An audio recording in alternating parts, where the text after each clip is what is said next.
Hello, everybody. Good morning if you're in the UK or in Europe. Good afternoon or early evening if you're in Asia, and good evening if you're in Australia. We've got people joining from around the globe. As everybody knows, we're an international company. I'm Mark von Grundher. I'm a director of Benham Reeves. I'm based here in London. I'm actually in Hammersmith. Weather's a bit grey, but at least it's not raining, which is nice for the UK. And we had a very exciting budget yesterday. It wasn't quite as exciting as we were in the property industry all hoping, but it was still exciting nonetheless. And so today, we are really honoured to be joined by Richard Donnell. He's one of the UK's most renowned and respected housing analysts who's been advising business, government, and others on the UK housing market for the last 30 years, if you can believe that. Richard started his career in Savills back in the 90s and was there until 2017. So 6 years ago when he joined Zoopla, who are a major portal, as executive director. Now, let's be honest, Richard, for me, is my go-to person with his views on the UK and the London housing, that's both sales and lettings markets. He's incredibly well respected, obviously, especially by me. So now I'm going to pass over to Richard to go through what happened in the budget yesterday and to give his insights into what we predict is going to happen, or what he predicts is going to happen in the London and UK house price markets. Richard, over to you. Thank you.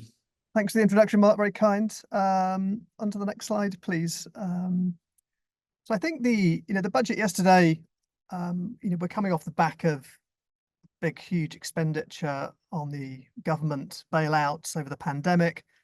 We've still got a huge amount of debt and overhang from the financial crisis. And so the Chancellor yesterday in the UK decided to focus in on trying to put money back in people's pockets. I mean, the big headline was a 2p reduction in a form of income tax called national insurance, and that's really put more money back in the pocket of the kind of middle 50% of earners in the UK.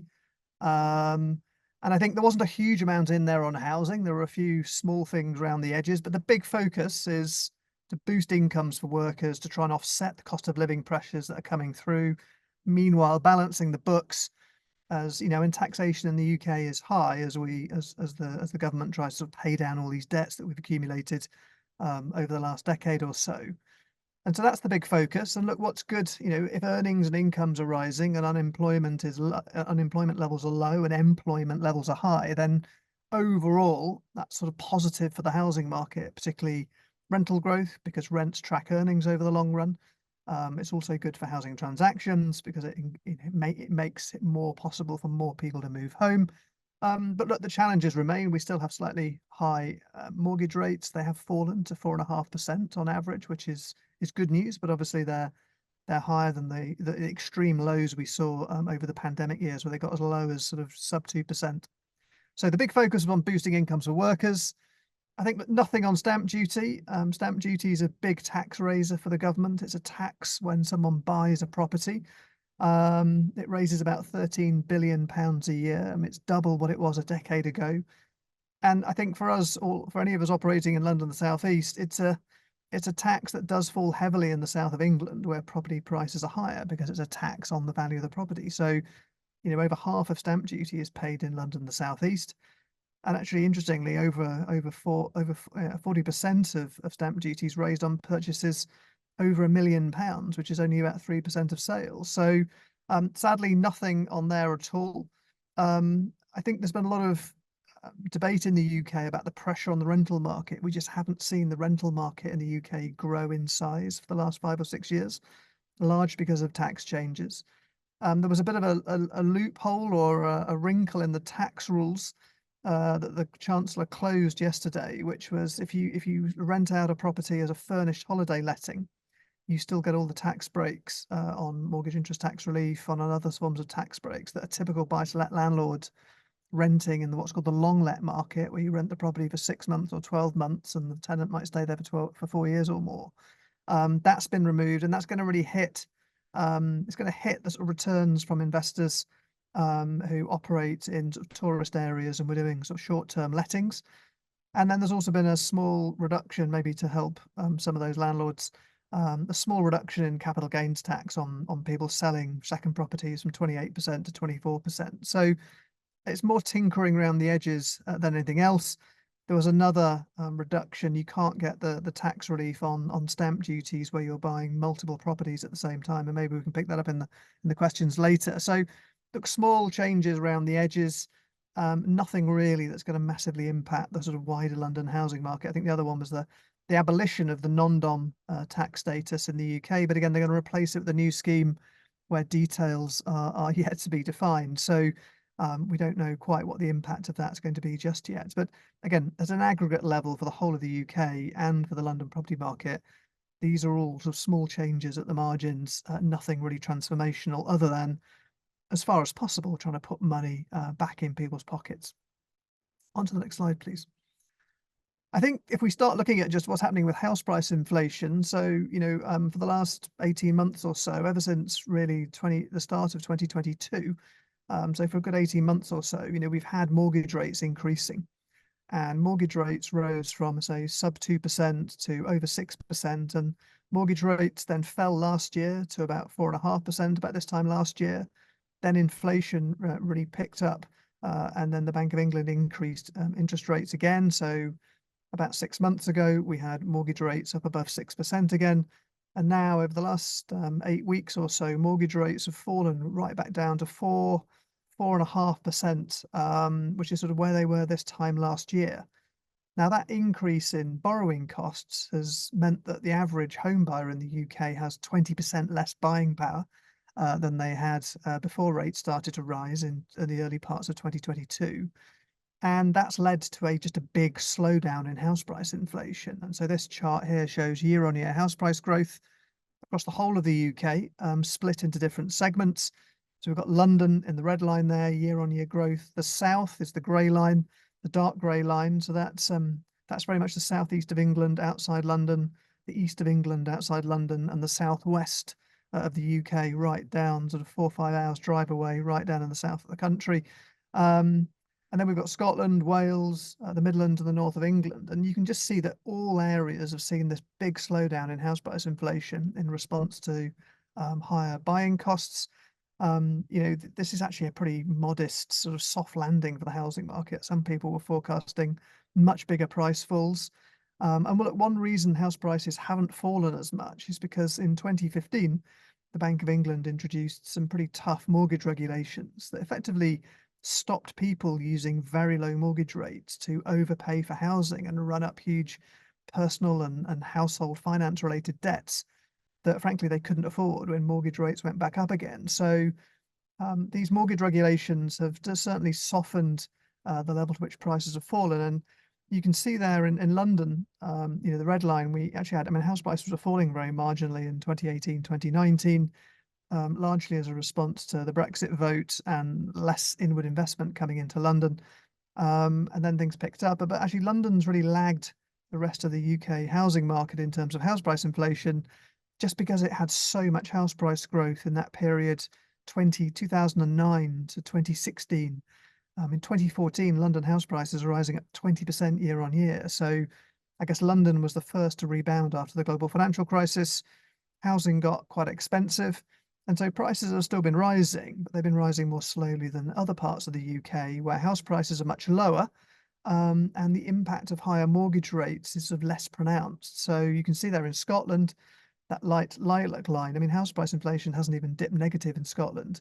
I think the interesting thing with this chart is just how much actually London is starting to bounce back. We've certainly seen an increase in the number of homes for sale, certainly listed on Zoopla.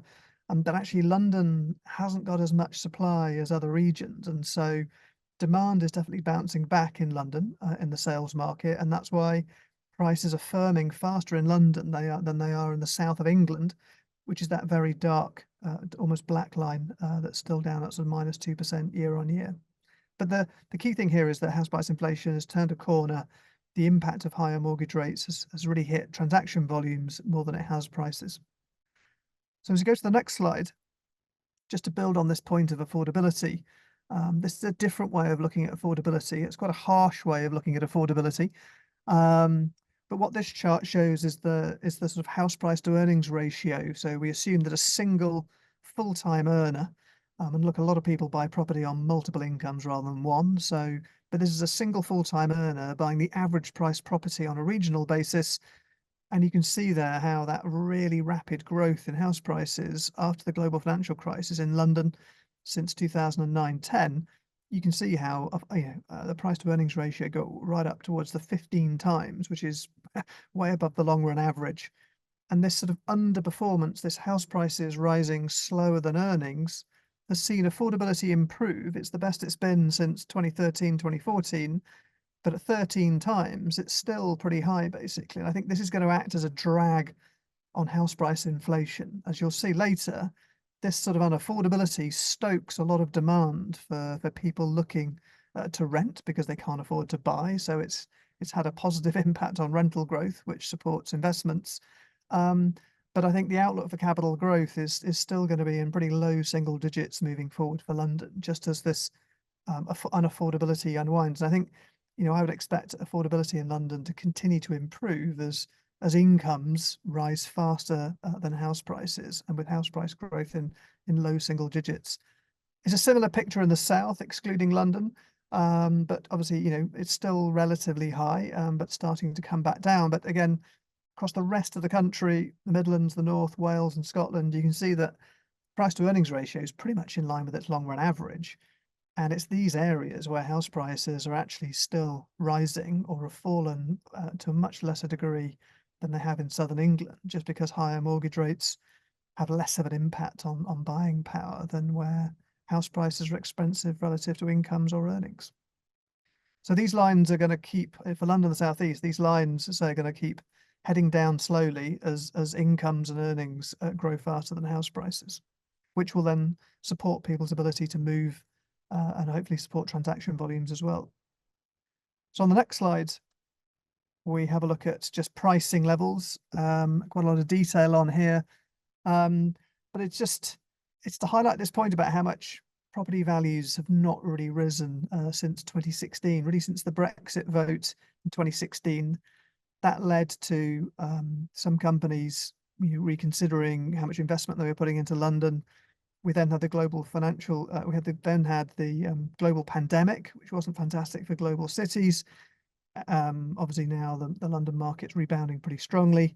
Then we also then had higher mortgage rates, interest rates. So there's been a succession of things that has sort of hit London potentially harder than other areas. And obviously what hasn't helped London is the fact that housing was, again, that bit more expensive in 2015 than other parts of the UK. And so what this chart does, and I'm sure some of you are looking at what's happening in the new build market as much as you look at what's happening in the second-hand market, but just going from left to right, I'm just looking at what's the average pounds per square foot value of a new build property in inner London, which is the very far set of bars on the left-hand side.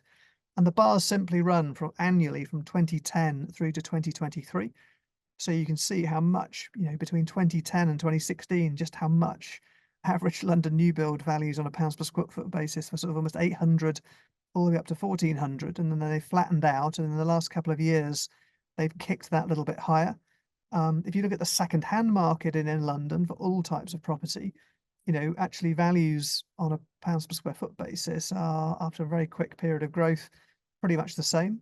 A new build in outer London is cheaper because it's further out, and so by outer London we really mean sort of zones 3, 4, or maybe 4, 5, and 6. Really probably half an hour, 3/4 of an hour commute out of the centre of town. Values have sort of gone sideways and drifted up slightly towards £712 per square foot. And then in true outer Londons of second-hand property, houses, probably 100-year-old houses, built in suburbia, we're down still below £500 per square foot. But again, values drifting upwards on slightly better affordability. But overall, this pattern of sort of very quick growth up until 2016, and then this succession of factors that have hit the London housing market. Now, as I'll talk to you later, this sort of relative underperformance in house price growth has improved affordability, and actually the relative value of London compared to other bits of the UK is starting to look much better. And I think it's one of the reasons we're actually seeing quite a strong rebound in activity coming through at the moment in London, and we'll pick that up later. So on to the next slide, please. And I think the other thing about that chart also is obviously with house prices or capital values going broadly sideways to upwards, strong rental growth is meaning that yields have improved significantly. So investment yields are improving. Now, obviously, another hugely important market alongside the sales market in London is the lettings market. London's a global centre, huge number of overseas visitors every year. Lots of people coming to study here and work here. Employment growth is picking up. And also in the post-pandemic sort of reopening of the economy, when a lot of people who were maybe studying here went back home for a year, 18 months, people relocated and worked flexibly. And then they kind of, as the economy reopened in 2021 and then really reopened in 2022, a lot more people sort of came back to the UK. And then so the chart on the left-hand side here is how many inquiries were agents getting for each home for rent in London in the black line and the southeast of England. And you can just see how this reopening the economy has led this huge rebound in demand for housing, again, from people relocating, coming back to London to work, record student numbers last year, overseas student numbers in particular, stimulating demand. And again, just almost exceptional, almost unmanageable levels of demand for rented housing, which actually has started to cool now. I think we're sort of through this sort of one-off effect of the post-pandemic period. We've still demand is sort of the coolest it's been now for nearly 3 years, but it's getting back to kind of more normal levels that we saw before the pandemic. The chart on the right-hand side just looks at supply, and I think another big feature of the housing market in the UK is we've almost got the same number of private rented homes in this country, 5.4 million, as we had in 2016 before the then Chancellor made some tax changes that effectively put off some buy-to-let landlords from buying more properties to rent out and led to a bit of a rationalisation of the rental market. So we've had this period now for 5 or 6 years where we haven't had significant sort of new investment in the private rented sector from private landlords, private investors. We've certainly seen a huge amount of money coming into the private rented sector from corporate landlords, from overseas pension funds, from overseas private equity firms, from overseas investors who tend to be buying a lot of new build property.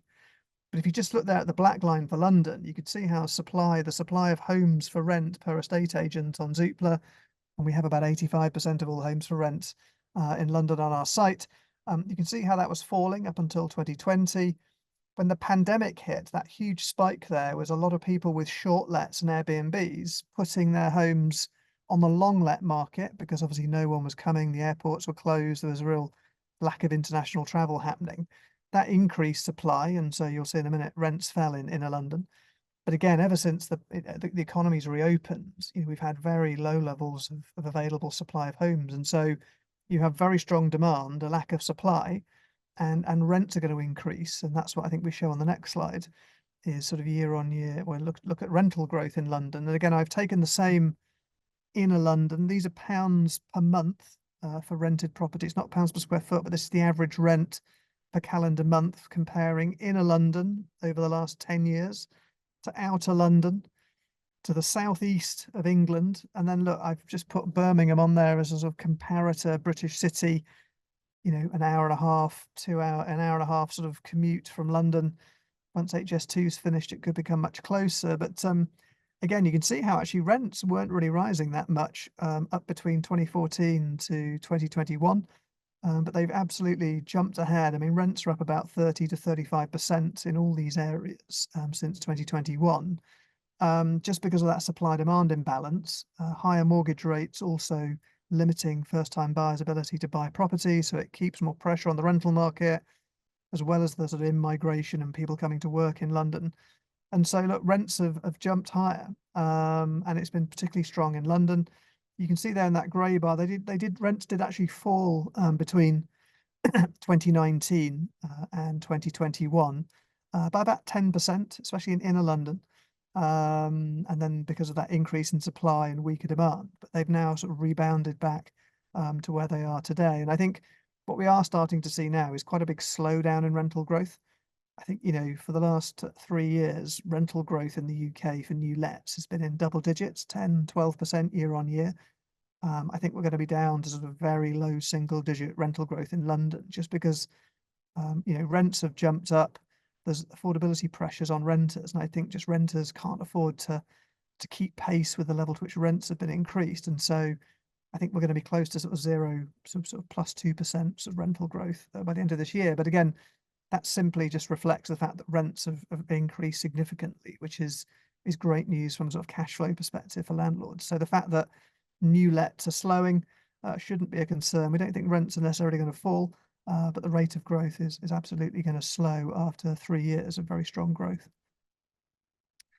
So on to the next slide, please. And look, ultimately, when it comes to the London property market, or the London housing market in particular, it's really an extension of London as a global city, London's position in the world as a global city, its attractiveness to overseas investment. And again, there were the last couple of budgets, the government in the wake of Brexit is trying to position the UK and have slightly more attractive tax policies to encourage inward investment. That's the real attraction. And again, some changes are being made. But actually, when it comes to the housing market and the strength of demand for housing, the strength of the lettings market, it's all about employment growth. If the London economy is growing, that's going to create demand for housing. And so this is more than 20 years worth of year-on-year employment growth, comparing London in black to the southeast in purple, Great Britain in the dotted line. And I've called out, you can see there are some periods over time. They've got the dot-com bubble in in 1999, 2000. That had an impact on employment growth in London. Then we had the global financial crisis having an impact in 2007-8, which saw employment growth fall in London.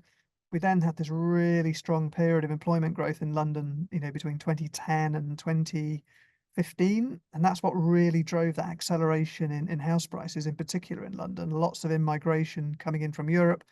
And again, that post-2016 period where we had sort of slightly slower employment growth, and then obviously over the pandemic we had negative employment growth. But again, you can see here that employment growth now has really rebounded back. But I think, and that's positive, right? And this creates demand for housing. The question is, what are these jobs? Are they well-paid, high-paid jobs? Are they more average income jobs? And so this sort of sits within an overall framework of the employment market in London, which we cover on the next slide. Next slide, please.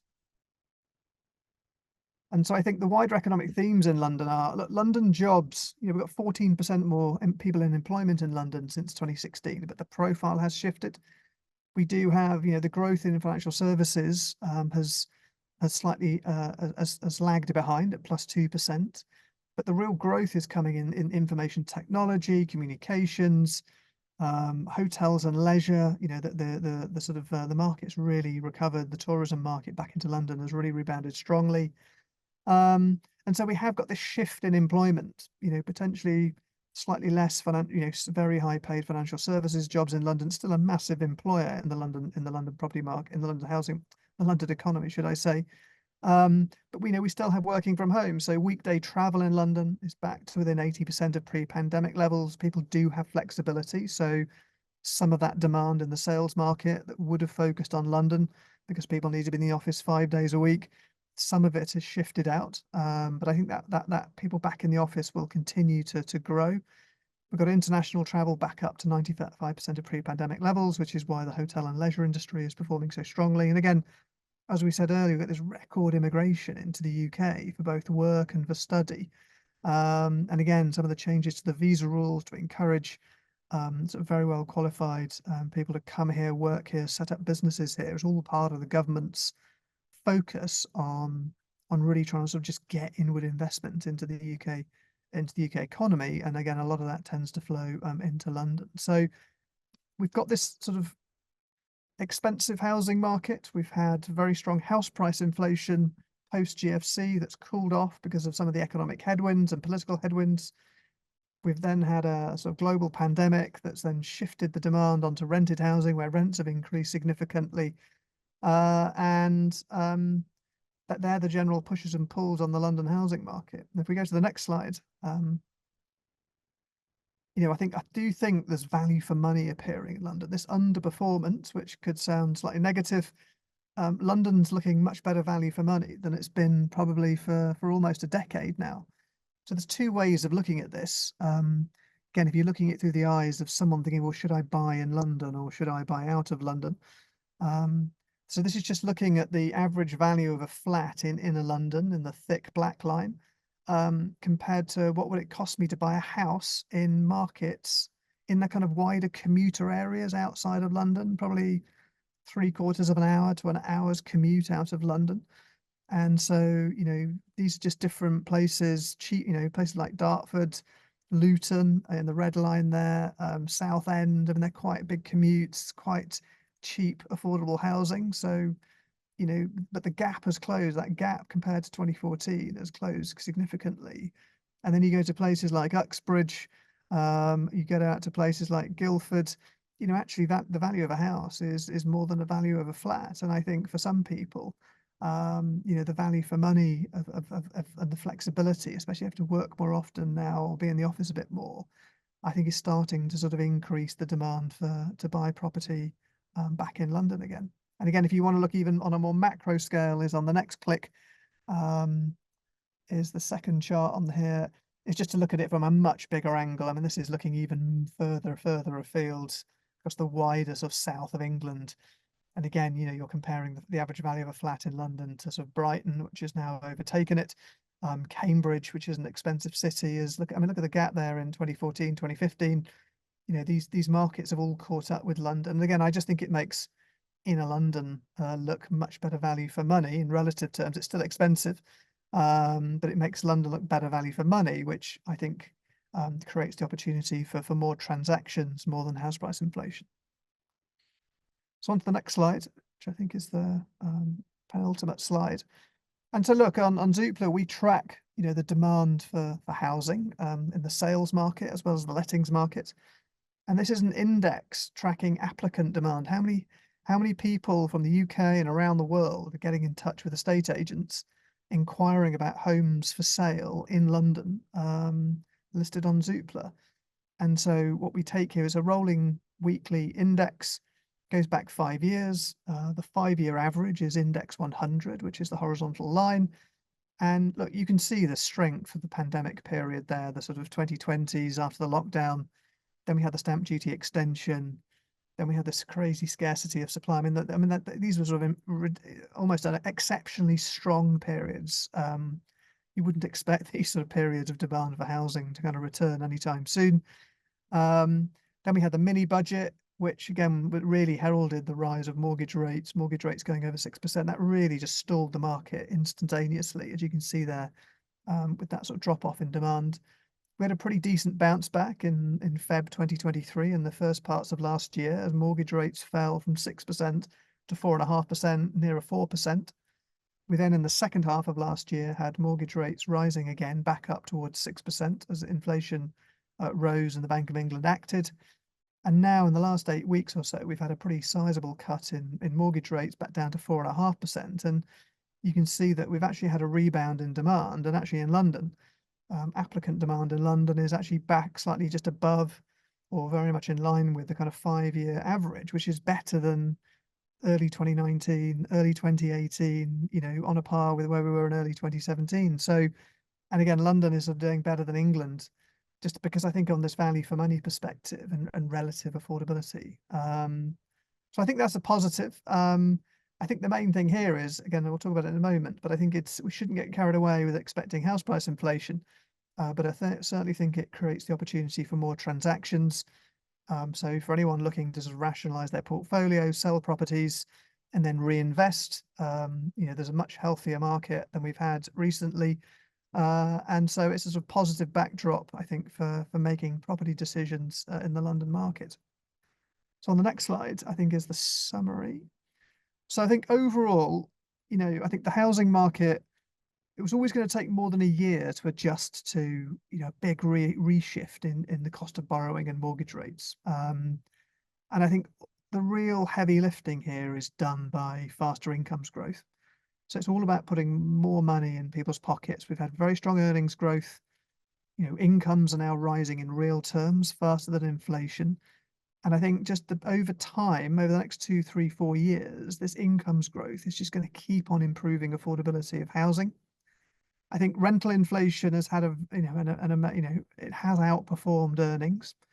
So we've had much stronger rental inflation than we have had earnings growth. And even though earnings growth has been pretty strong at 5 to 7% each year, so we are going to see that slowing down to sort of 2 to 3% at a national level, maybe a little bit lower in London for new lets over this year. I think just London will go through a period of slower rental growth and then sort of get back to the long run average of rents tracking earnings over the long run. We've certainly got improving sales demand on relative value for money. But I think what people should really take away from that is I think everyone should welcome more liquidity, more chances to sell property, to trade property, to buy property. So for me, this is about more improving sales volumes than price rises. I think London house prices are probably going to be broadly flat, plus or minus 1% this year. At the moment, it's looking maybe more like +1 to 2, but again, I just think prices are going to remain reasonably consistent, and maybe for the next couple of years or so. But I think the other big theme of the London housing market is, when we haven't talked a lot here about new build, but the level of starts and completions in the new build market in London continues to fall basically, and so we will have this continuing ongoing supply demand imbalance. That's going to support pricing. It's going to support rent levels. But I think at the end of the day, prices and rents can only go up if home buyers and renters have got the capacity to spend more. And I think that capacity is not as great as it's been in the past. And so, as with all these things, any investment made or any investment decisions need to take a sort of long-term view. And I think particularly for investing in rented property, it's take the cash flow, take the long-term relationship of rents rising in line with earnings, and then take what the market gives you in terms of house price inflation. But I think the strength of the underlying cash flow in the London property market is probably the best across the whole of the UK, and notwithstanding the fact that capital values are higher. So overall, the adjustment process continues. I can't, it's hard to say never, but I mean, the London housing market's been hit with 3 big sort of external shocks. It's definitely bouncing back, and there's room for optimism as we look forward to the rest of this year into next year. Mark, over to you.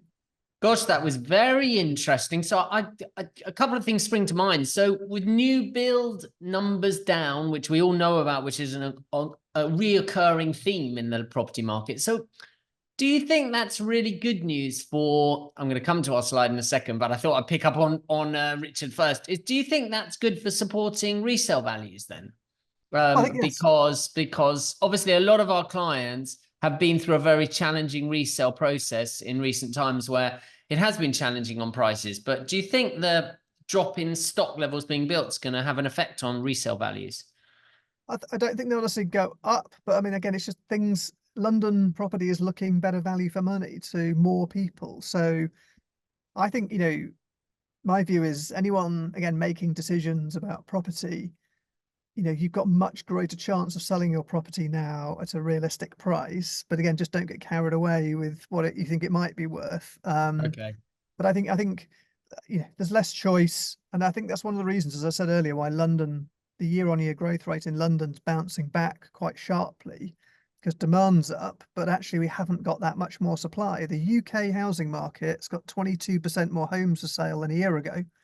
London's only got 7% more homes for sale than a year ago. So demand has to sort of obviously bid for what's available. And I think that new build, slowing in availability of new build is sort of adding to that supply demand imbalance and supporting. No, that's and I think I think that's really interesting. The other thing that you did touch on is the fact that interest rates have started to come off a bit. You didn't really talk about your prediction on interest rates. So where do you predict on interest rates? If you had your Governor of the Bank of England hat on, or not, as the case might be, that's the big question that loads of people have asked.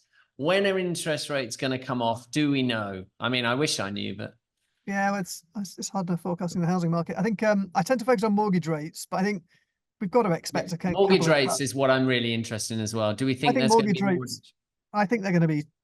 I think mortgage rates are going to be for the whole of this year. I just don't see them going below 4%. And actually, I think everyone's just got to get used to sort of 4 to 4.5% mortgage rates for the next 2 or 3 years. I mean, anyone waiting to think that mortgage rates are going to get back below 3% and just forget it, basically. I think it's I agree. four to I mean, we've already got rates below 4%, to be fair, even with the base rate where it is. So if we're lucky enough to see base rate come off a bit, then I agree. I think people have to be aware that their 4% is where pay rates should be. Yeah, 4 to 4.5%, I think, is where, just 4% still pretty cheap by historic standards. So Good. So let me just look at that slide, Nikhil. That we just had come up. So just for those of you that don't know us, so Benham Reeves, this is a very quick plug, but it gives you an idea of why I think we're well positioned to answer lots of stuff. We have been going a long time, since 1958, but differently from lots of our competitors is we offer this circle of help, this one-stop shop service where we can help you buy. And in this market, there are lots of opportunities out there. There are deals, but there is less availability in what developers are offering because less is being built. And buying something that's going to perform well in the market is really important.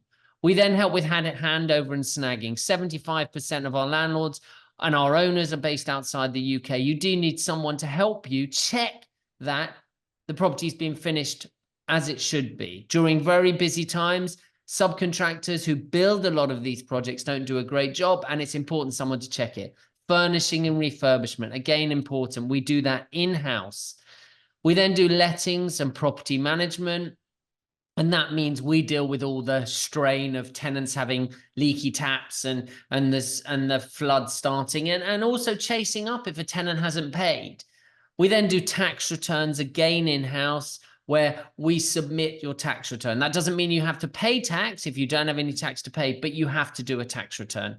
And then we help you exit, and we give investment advice along the way. So we're here as a partner to help you make money out of your property investment and what's the right time to sell. And that's why I asked Richard about how he thinks the market's going to be, because the resale market has been flat for the last 2 years. But look, we are now seeing some green shoots of growth where we are seeing more inquiries for certain properties because, as Richard says, there's better value. And there isn't a lot available for resales, and a lot of people are now looking at the value they can get. So anyway, looking at a few questions that we had post the budget, I think one question that someone asked at the beginning, which I think is quite interesting, is how does the budget impact on foreigners' own homes, owned properties, foreigners that own, non-residents that own a property? How does the budget impact on them? Richard? I think that all the big, that the whole dynamics of being an overseas owner of property sort of have got a very generous quite a few years ago, and not a lot has changed. I think that the only thing that's really changed here is this issue around the non-doms, of which I think there's not a huge number of non-doms, and it tends to be. So I think I don't think the position's really changed that much. Again, I think there was a big shift 5, 6, 7 years ago around a whole range of taxation around overseas buyers of London property. Nothing's got worse on that, or nothing's got better. Non-dom being the only change.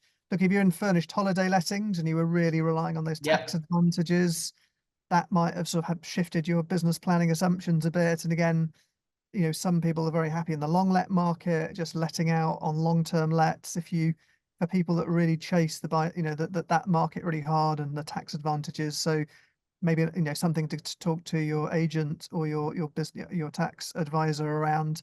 But I don't think there's been a huge difference, do you? I don't.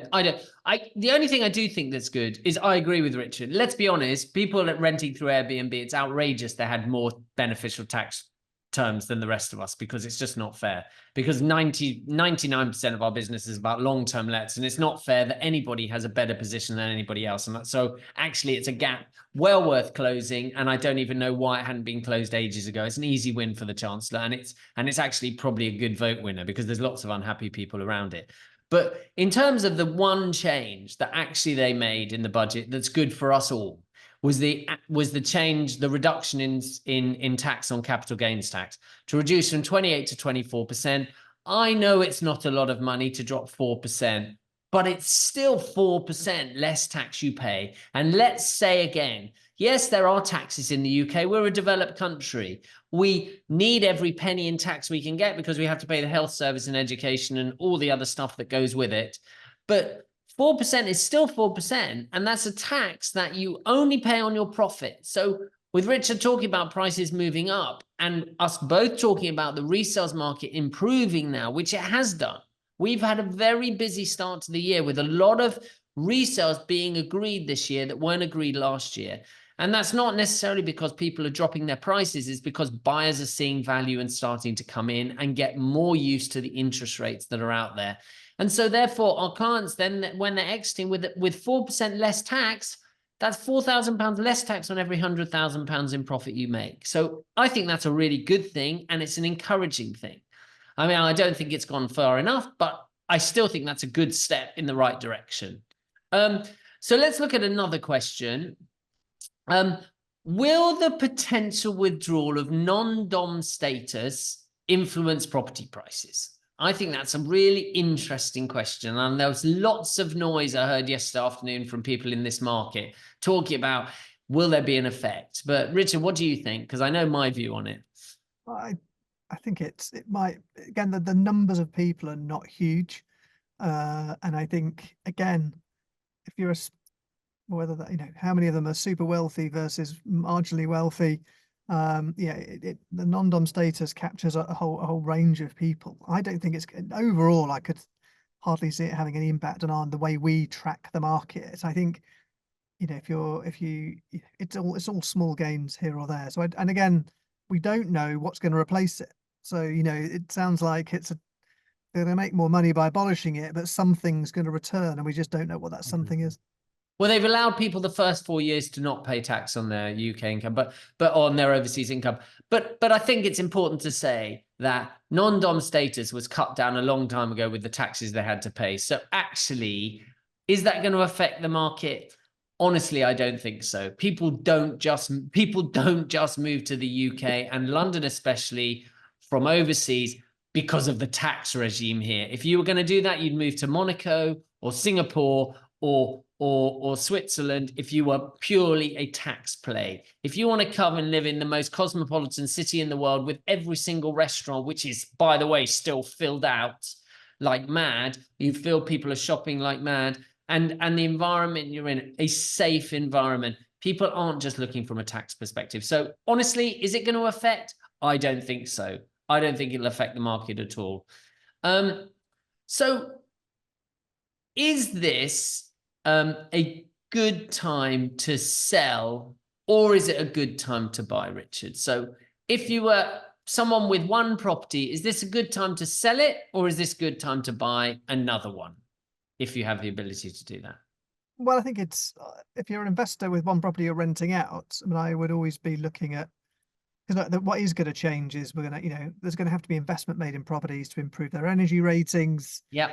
Yeah, they probably might not appeal to. I mean, I think there's always, you've got to stick with what you've got, which I think is something you always say. Don't just change things for the sake of it, because the costs of trading are enormous.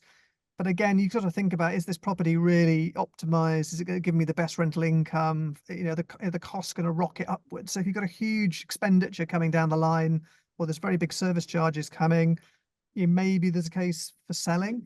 But if you want the cash flow, just hold on to it if it's a good asset. I think Totally agree. I think at the moment, again, London's still relatively expensive in the UK, but it is a global city. And so again, I think this whole buying and selling is around life stage and what you want. But I think the overriding message from me is, if you want to buy London property, just don't get carried away on looking at historic long run levels of nominal house price growth. Just accept the fact that house prices are going to go up, but they're not going to race away, basically. It's great advice. I mean, my view and my advice to everybody is, look at the wealthiest people in the world, except for people like Elon Musk and Bill Gates, because that's come through new money and new tech. Who are the wealthiest? They are landowners. And that's globally. That's wherever you are, you look at who the wealthiest are. It's the guys that own the ground and they own the buildings. It's the same in the UK, and it's definitely the same in London. Swathes of property are owned by very, very wealthy people. They were lucky enough maybe to have been given it by the king or queen at some point, but that's where it is. And so once you own it, to trade, to sell something, which a lot of our clients in Southeast Asia did for many years, while capital gains was zero and stamp duty was very low, to buy brand new and then sell after 3-4 years with a gain, trade in and out, that today is possible, but the cost, you lose 10 to 12% of the value. And who wants to do that? And you have to pay the capital gains tax unless you own it in a company structure. So with taking the money out. So my advice still is, and this is what I've done, I have sold something when I traded for my house, but ever since that I buy and you just refinance. And I know interest rates are higher, but if you can buy something where the yield is 5 to 6%, or you're getting 4 to 5% yield now, and you refinance part of it to buy something else, you're building a portfolio, you're building a pension. We always say that. You're building your pension for the front. So I think, honestly, if you don't need the money, why would you sell? But is it a good time to sell? If you want to, because you need the money for one reason or another, or you're sick of the UK, or you're going to retire, or whatever your reasons are, then I think now is not a bad time to sell. Prices, there's good demand in the market. London is showing good value. So actually, I think now is a good time to sell and get your property on the market. But you cannot test it at very high levels, because if you test your property and put it on more than your agent's telling you, then it will just stick there and look like there's something wrong with it. And remember, if it goes on the internet, it's there forever. You can't remove it and hide it. So when people have seen a property's been on the market for 6 months and you reduce and reduce, it just looks like something's wrong with it. So be guided if you want to sell. But my view is now is actually a very good time to buy. Developers are building less, but there are deals out there because interest rates, inflation, election coming, all of these slight uncertainties around the UK economy and the UK property market has meant people haven't been buying. So developers are doing deals at the moment. And there are the odd, forced seller, people who have to sell and are desperate. So actually, I think it's a good time to sell, but you be careful. And it's a good time to buy, depending what your reasoning for buying. But interesting, someone asked me on here, which is not a big area for us because we sell in Manchester, but we don't work there. But someone's asked, should we buy Manchester or London? So that's the question for you, Richard. And we'll see where you answer and what I think. Oh, goodness. I think if I was I just think this the bigger cash flow, right? The amount of rental income and the sort of it's more expensive, but I just think you just get for the aggro and for the amount of income you're getting, I'd probably buy London over Manchester. I wouldn't buy London if it was overcooked. But I think on the value for money piece and just the sort of I'd probably go London rather than Manchester at the moment. I think I would have gone 5 years ago when people asking me, I would have bought a big portfolio of 3-bed to semis in commuter towns around Manchester, because I think that would have been a great play. But I think if you're only buying one property, I think London's the place to be. I totally agree. I think there's an awful lot of build gone on in Manchester. There's already softening on rents now. There's huge oversupply because of the clamour to Manchester. And the same for secondary cities like Birmingham. We're even seeing that now. And I have lots of clients that buy. It's easy to buy. But I think London's one place you can exit. I'm nervous in places like Manchester and Birmingham. And the yields are honestly not that far off, 6%. And you can get 6% on the outskirts of London. You can't get it in Mayfair, but you can get it. 6. I put a deal together for a client last week. I did the rental for him. He's going to be just under a 7% yield. And his interest is going to be 4.2%. So he's got positive cash flow. I think that's really encouraging. And so therefore, my view is London's the capital city. These cities have done well. They've performed very well, but they're very toppy now. So I would be very careful, and I would always go with the center. And someone else asked the same kind of thing. Should I buy in the inner city center, like Canary Wharf in Kensington, or go further out? And my view is it depends what you are buying for. If you're buying purely for investment, you want a blend of capital growth, which we haven't seen over the last few years, and good rental income, because that's what will cover your loans. So actually going to zones 3, 4, 5, 6, you can get yields, as I said, as high as 7% at the moment. So my view is go slightly further out. Someone did ask a question. We were talking about capital gains tax earlier. Capital gains tax is not 4%, I might add. It's 24% now, as opposed to 28%. There's a lower rate at 18%, but a higher rate at 28%, but it's 24% now. So I wouldn't want anybody going away from this thinking that capital gains tax is 4%, because it's not. So we've only got a couple of more minutes left. This is interesting, Richard. I don't know whether you know from your research, but you did say that if a few years ago you might have bought 3-bedroom homes around the commuter towns. So lots of people are always interested in what they should buy if they're looking to invest. Should they buy 2 1-bedroom flats, or 1 2 or 1 3-bedroom flat? Which do you think is better as an investment?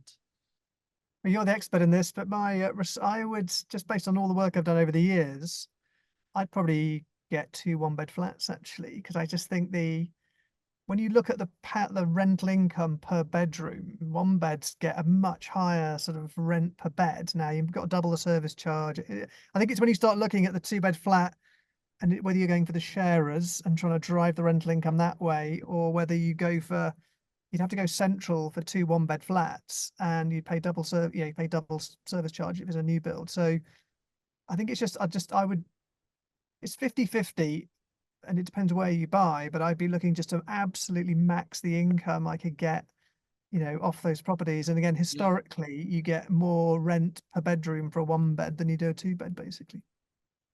I agree that's all I own is 1-bedroom flats. In fact, I did this year.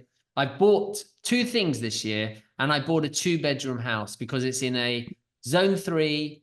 And there's lots of demand for houses. And so I bought a 2-bedroom house the first time I've done it. But the yield I get on it is lower than the 1-bedrooms I rent. So my advice still is 1-bedrooms. However, during COVID, what we all saw was people at home, working from home, couples living in 1-bedroom flats, and one person sitting in the lounge all day and the other person sitting in the bedroom all day. This is not a nice way to live, and it caused a lot of people re-looking at their needs. And so actually the demand for 2-bedrooms has really been very strong this year, and there's a lot of 2-bedrooms that get built. So 1-bedrooms do tend to get a high yield, but there is very, very, very strong demand for 2-bedrooms. And we used to drive 1-bedrooms and recommend 1-bedrooms because there was so much more demand for 1-bedrooms, whereas today we see very strong demand for 2-bedrooms and 3-bedrooms, I might add, because a lot of sharers might take a 2-bedroom and use the 3rd bedroom as an office. In fact, I've got one here where my office is, and two people share a 2-bedroom flat, and the 3rd bedroom they've turned into an office, and they have 2 desks opposite each other where they work. Actually, that's quite a nice solution if you can do it. I think we're almost out of time. As I said, someone did ask the question of what's our fee for property transaction, finding a tenant, and for management. So we have standard set fees. If you want to use us for selling for you or buying, or you want us to transfer letting or management, we have an offer at the moment till the end of March. So if you want to email me directly, webinar@Benhams comes to us and will come to me, or my email is mark@benhams.com. I'm happy to pass on my very special offer if you want to come and try us and and see whether we're as good as we think we are. But I think that's the end of the hour. Richard, thank you so much for that. I think a lot of people will have a lot of interesting things to think about of whether they want to invest more or exit. But it was a good budget. So thank you very much. Thanks, Mark. Thanks very much.